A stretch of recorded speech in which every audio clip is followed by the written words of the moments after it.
Tuan Pengerusi, terlebih dahulu saya mengucapkan terima kasih kepada ahli-ahli yang berhormat yang telah mengambil bahagian dalam perbahasan perbekalan tambahan 2011 di peringkat jawatankuasa yang menyentuh isu yang berkaitan dengan tanggungjawab JAKIM dan juga lain-lain agensi iaitu MAWIP dan Lembaga Tabung Haji walaupun tidak termasuk dalam perbekalan tambahan ini, Tuan Pengerusi. Sesungguhnya Jabatan Perdana Menteri menghargai pandangan dan cadangan serta saranan ahli-ahli yang berhormat itu. Tuan Pengerusi yang berhormat Macang membangkitkan isu saman yang berhormat Permatang Pau kepada yang berhormat Menteri JPM dan Pengarah Jawi di mana ia menggunakan wang zakat untuk bayaran kepada Peguam Zainul Rijal. Untuk makluman yang berhormat, peruntukan bagi pembayaran yuran guaman di unit undang-undang adalah menggunakan wang zakat. Tetapi ianya adalah disebabkan sebelum ini pihak MAWIP tidak mempunyai sebarang perolehan. Bagaimanapun, pada tahun ini mulai Januari 2011, pihak unit undang-undang telah menerima geran kerajaan sebanyak RM500,000 dan segala pembayaran kos berkaitan guaman akan dibiayai melalui wang geran ini dan pembayaran yang telah didahulukan daripada wang zakat akan diganti. Dan seterusnya dengan menggunakan geran kerajaan ini segala pembayaran akan digunakan melalui geran dan bukan daripada wang zakat.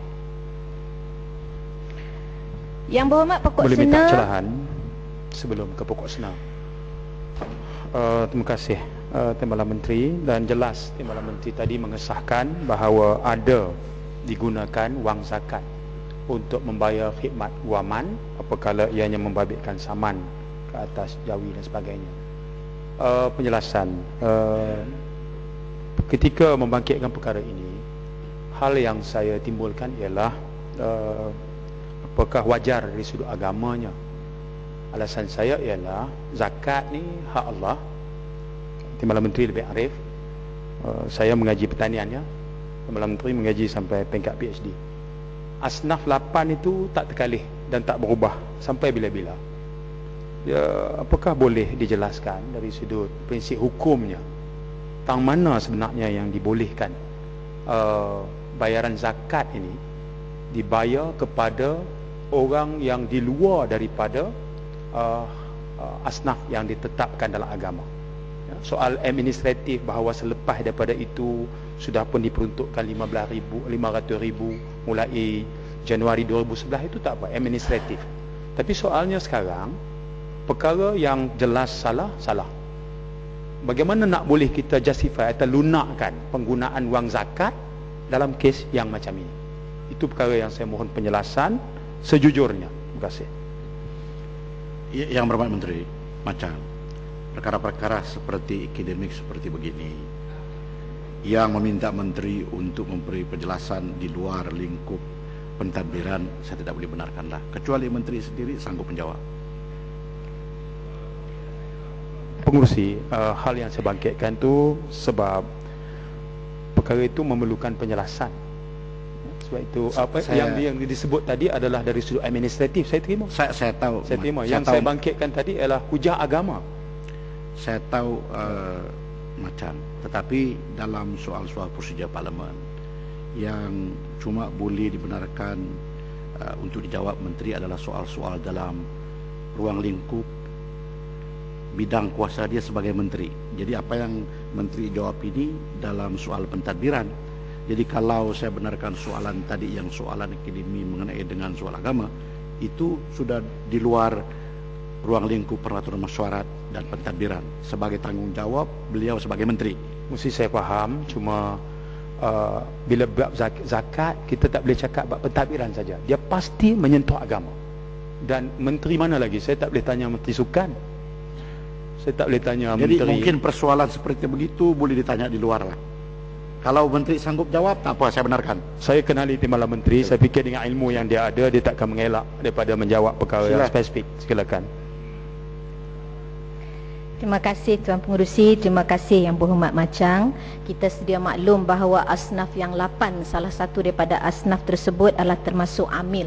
Dan bila kita bercakap tentang pengurusan dan pentadbiran, di dalam MAWIP itu sendiri, maka dia termasuk di bawah asnaf amil. Jadi saya kira pengurusan dengan menggunakan asnaf amil, di mana ketika itu yang berhormat Menteri dan juga pengarah melaksanakan tugasnya sebagai salah seorang daripada melaksanakan tanggungjawab agama. Saya kira dengan menggunakan asnaf di bawah amil bukanlah sesuatu yang ditegah, dan ini diperakui sendiri oleh Mufti yang juga salah seorang daripada ahli Majlis MAWIP itu sendiri. Terima kasih. Menteri Agama dan Pengarah Jawi termasuk dalam asnaf amil. Tidak, tidak yang berhormat. Ataupun Pengurusan. Institusi Yang berhormat kena faham, bukan kata menteri itu termasuk di bawah asnaf amil. Sekarang ni pembayaran kepada yuran guaman itu dikira sebagai pembayaran pengurusan dan pentadbiran. Jadi pembayaran atas pengurusan dan pentadbiran yang berhormat boleh dimasukkan di bawah asnaf amil. Yang saya faham ialah di bawah akaun Majlis Agama Islam Wilayah dia ada jalur-jalur yang lain selain daripada jalur wakaf, akaun zakat, akaun pentadbiran. Kita tadi cuma dalam ada banyak-banyak dua saja. jalur tu yang pilih zakat. Kemudian kemuskilan yang pada saya jelas, atau penjelasan sebetulnya saya tak mengaji lah bab tu. Ya. Jadi yang berhormat kena dengarlah sebab saya mengaji bab tu. Jadi Saya yang berhormat sempat tadi tanya dengan imam. Saya tadi sempat tanya imam Masjid Negara. Tolong yang berhormat. Saya tadi sempat bertanya bekas Menteri di Jabatan Perdana Menteri. Macang. Dulu macam.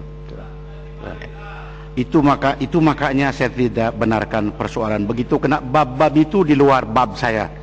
Jadi saya tidak boleh berpetua. Itulah maka tadi saya kata perkara begitu janganlah dipersoalkan, kerana ia menyingkap perkara-perkara yang di luar peraturan mesyuarat dan pengertian saya.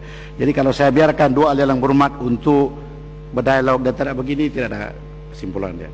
Jadi saya rasa Menteri beredarkan satu soal lagi. Terima kasih Tuan Pengerusi. Saya menyambung kepada apa yang dibangkitkan oleh Yang Berhormat Pokok Sena mengenai keraguan urus niaga pemilik hartanah yang dibeli. Jadi Tuan Yang Pengerusi, pembangunan hartanah di Jalan Setono merupakan sebuah projek berprestij yang dikenali sebagai Platinum Park dan dimajukan oleh Naza TTDI Sendirian Berhad.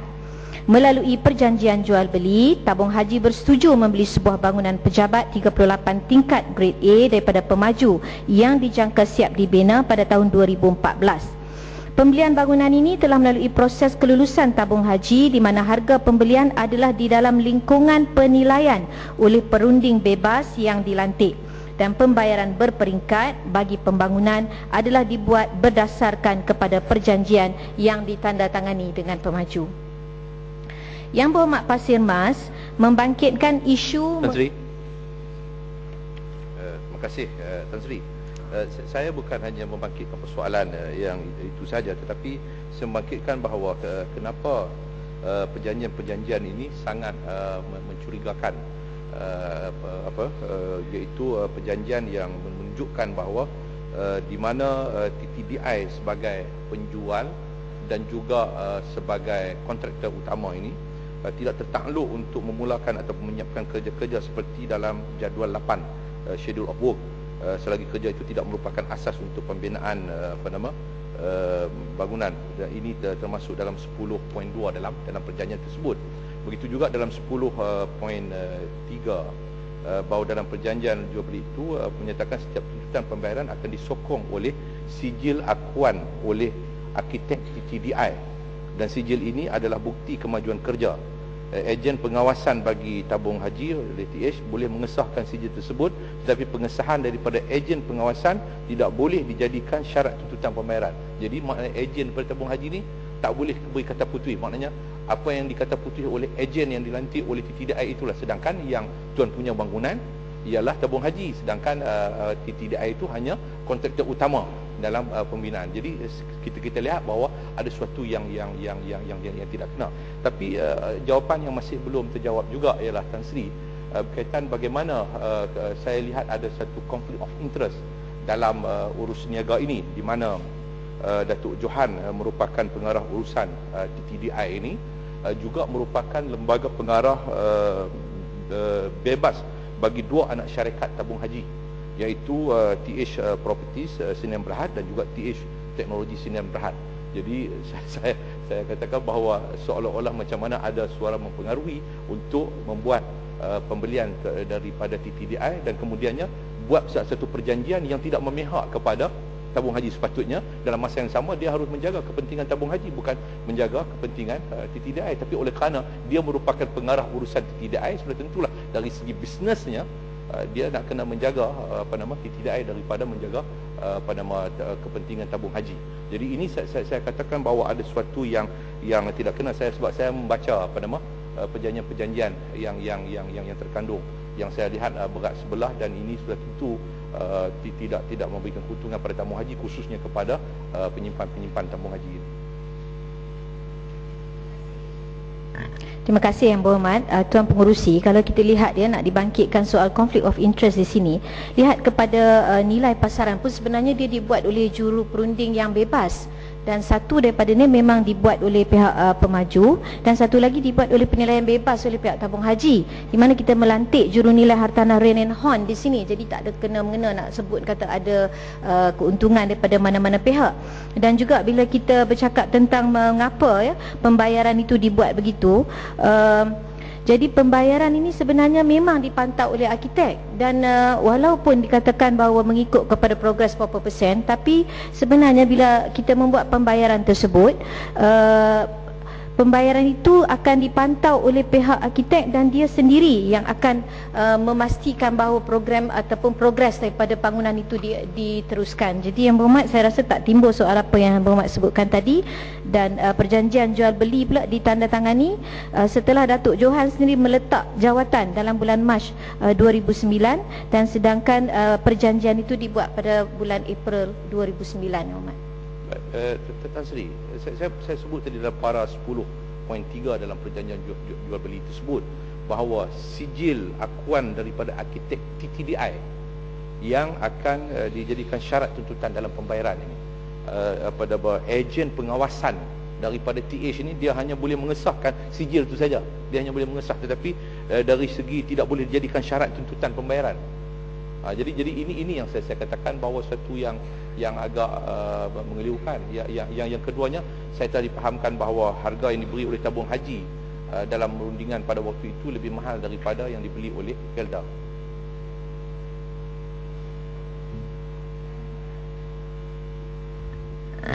Pembayaran sebenarnya masih tertakluk kepada perjanjian, di mana bayaran tidak akan dibuat sekiranya tidak ada sebarang progres dalam pembinaan.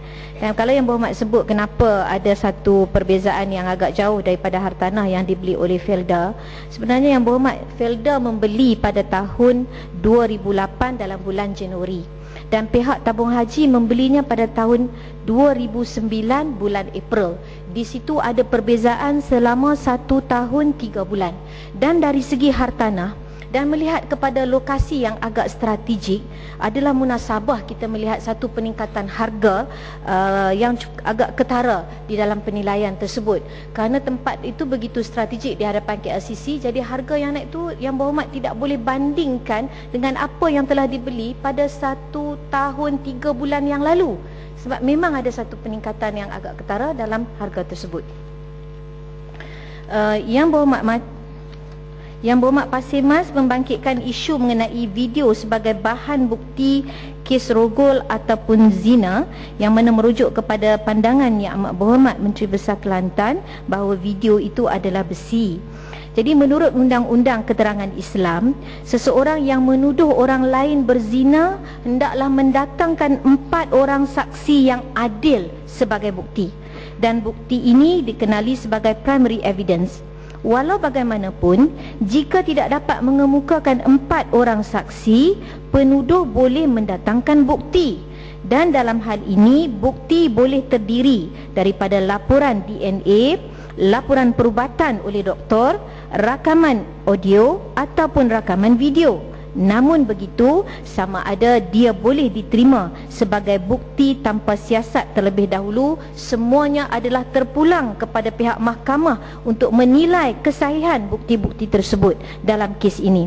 Jadi kita lihat dengan penerangan ini, video boleh dijadikan sebagai bahan bukti di bawah qarinah Walau bagaimanapun ia perlu diselidiki terlebih dahulu sesuai dengan firman Allah Subhanahu wa taala dalam surah Al-Hujurat ayat yang ke-6, apabila datang seseorang fasik di antara kamu membawakan sesuatu berita, maka hendaklah kamu selidiki terlebih dahulu. Tuan Pengerusi, saya rasa itulah saja perkara-perkara yang telah dibangkitkan oleh ahli-ahli yang berhormat. Boleh saya tanya? Yang Berhormat mengatakan tadi perlu diselidiki dahulu. Perkataan perlu diselidiki dahulu, saya nak tahu sejauh mana perkataan, sejauh mana selidiki itu dah dibuat. Mengenai dengan satu video yang membabitkan kekecohan baru-baru ini, yang saya tak payah sebutlah, Yang Berhormat pun sedia maklum. Sebab saya diberitahu, saya baca dalam akhbar, kenyataan daripada Ketua Polis Negara mengatakan pihak polis sudah mengesahkan ianya tulis, kemudian telah dihantar ke Amerika, telah dihantar ke Korea, yang mengatakan juga tulis. Itu sudah, apakah tidak cukup lagi dari segi selidiki? Jadi sesudah diselidiki, apa tindakan selanjutnya dalam konteks JAKIM dalam hal ini? Sekian, terima kasih. Tuan Pengerusi, apa yang dibangkitkan oleh Yang Berhormat Pasir Mas itu, saya tidak di dalam situasi untuk menjawabkannya. Ia adalah di bawah bidang kuasa mahkamah untuk menentukan kesahihan video tersebut. Terima kasih. Minta penjelasan sedikit. Timbalan Menteri tadi sebut berkenaan dengan dari segi hukum Islam, yang menuduh mesti membawa 4 orang saksi yang adil, yang tidak fasik. Itu yang saya fahamlah, no?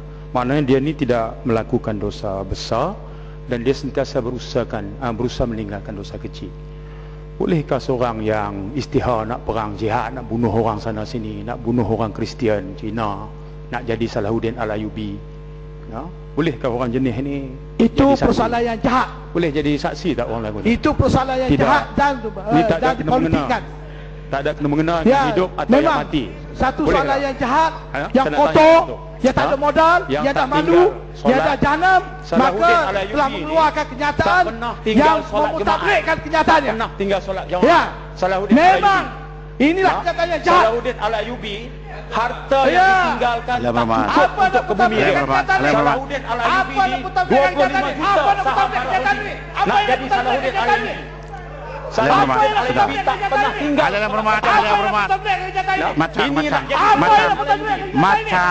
Macang dan Pasir Mas. Macam ini. Salahuddin Al-Ayyubi. Ya, ini Salahuddin. Ini Salahuddin. Kalian yang berhormat. Kiamat dunia. Kalian yang berhormat. Orang berkedah kamu siapa? Sudah. Kalian yang berhormat, itu sebab saya cuma membenarkan persoalan-persoalan yang ada kaitan dengan tanggung jawab menteri sebagai pentadbir.